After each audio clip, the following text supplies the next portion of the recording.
Hey, I'm Kevin, and this is HFX by Bike, a channel all about getting around Halifax by bike.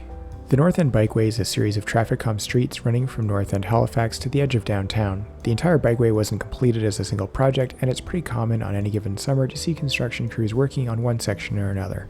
The bikeway was the selected path of travel for Halifax's bike network build-out in lieu of putting bike lanes on Agricola one block to the west. I won't be relitigating that decision in this video, just trying to design the best North End Bikeway possible. The bikeway is 3.3 kilometers in length, running from Leeds Street deep in the North End to Cogswell at the edge of downtown. There are direct connections to the protected bike lanes extending off of Devonshire in the North End and Almond Street towards the midline of the peninsula. The southern extent of the bikeway doesn't connect to anything directly, but does get you within a couple of blocks of several parts of the bike network, namely the complex of bike lanes and paths surrounding the Halifax Commons and the downtown complex starting around the intersection of Brunswick and Cogswell.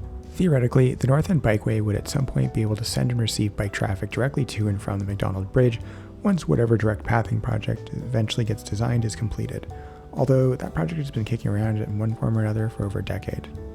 Motor vehicle traffic along the bikeway is limited by a sign-based mode filter at the intersection of Almond Street and a physical barrier mode filter at the intersection with K Street.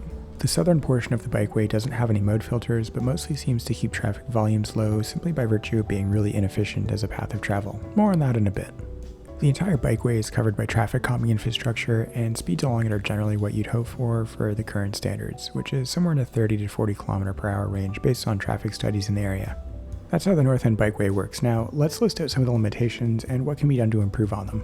By far, the biggest limitation of the bikeway is loss of priority and associated delays. Any one stop has a negligible impact on travel time, but losing priority at almost every intersection means that using the bikeway during peak hours is selecting for a longer trip versus using the bikeway's main competition, just biking open traffic along Agricola. Looking at the cycling heat map on Strava suggests that the section of bikeway north of Almond gets roughly comparable usage to Agricola. The big difference is south of Almond, where cyclists start to migrate off of the bikeway, and with North Street being the main cutoff. The issue will be obvious to anyone who's tried to use the bikeway during rush hour. The intersection at North Street is signalized at Agricola, but unmanaged along the bikeway. The congestion on North Street creates lengthy delays all on its own, so people simply abandon the bikeway to make it easier to get around. The southern section of the bikeway suffers from this problem more generally, losing priority at not just major intersecting roads, but at almost every local street as well.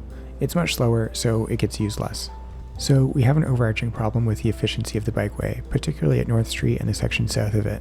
An easy fix is just to flip the stop signs with the bikeway where it intersects with local streets. This removes 1 to 2 stops in the northbound direction and 4 in the southbound direction.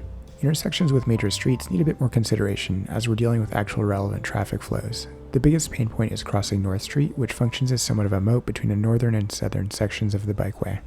Each direction of the bikeway has an existing push-button pedestrian crossing, so we're not meaningfully changing traffic flows by making the crossing more accessible by people by bike without having to dismount.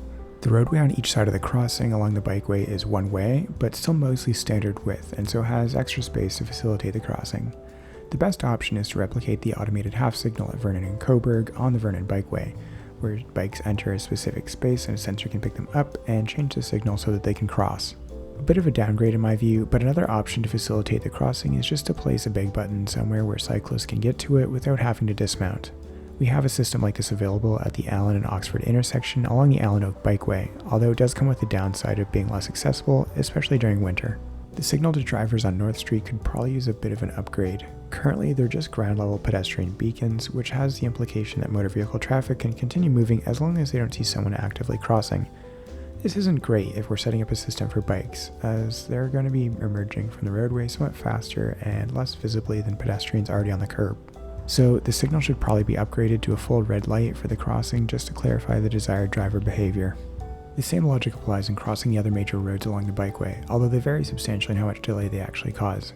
Subjectively, the worst offender by far is North Street, followed by Almond, and then Duffus in the North End. The other crossings might require a stop, but tend to have fairly light traffic by comparison.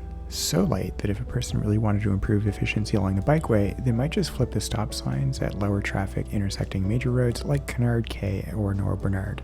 I mentioned earlier that speeds along the bikeway are mostly in what's currently considered the acceptable range. There are a few sections where cars seem to speed up a little bit, and there's probably some low-cost things that we could do to bring it back down into range. The entire bikeway is or will be covered in traffic calming infrastructure, mostly taking the form of intermittent speed bumps or curb extensions at intersections. The heavy parking use acts as an additional traffic calming device by narrowing the available road space somewhat. The limitation of relying on parking is that it's dependent on cars actually being parked along the bikeway to work, and even then, it often leads to excess space that allows drivers to increase speed unnecessarily. A low-cost option would just be to paint the outline of the parking spaces such that the navigable and non-navigable parts of the road are more clearly delineated. The goal would be to visually narrow the road even when no one is parked there. As I mentioned earlier, the bikeway has a pair of mode filters, a sign-based one on Almond and a barrier-based one on K. Do we need any more?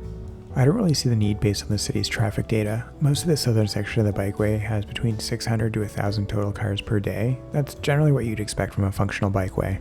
I mentioned earlier that the southern end of the bikeway suffers from a lot of incomplete connections. This comes down to the original choice to build the North End Bikeway instead of putting bike lanes on Agricola. The bikeway is misaligned with the places it needs to connect to on the southern edge.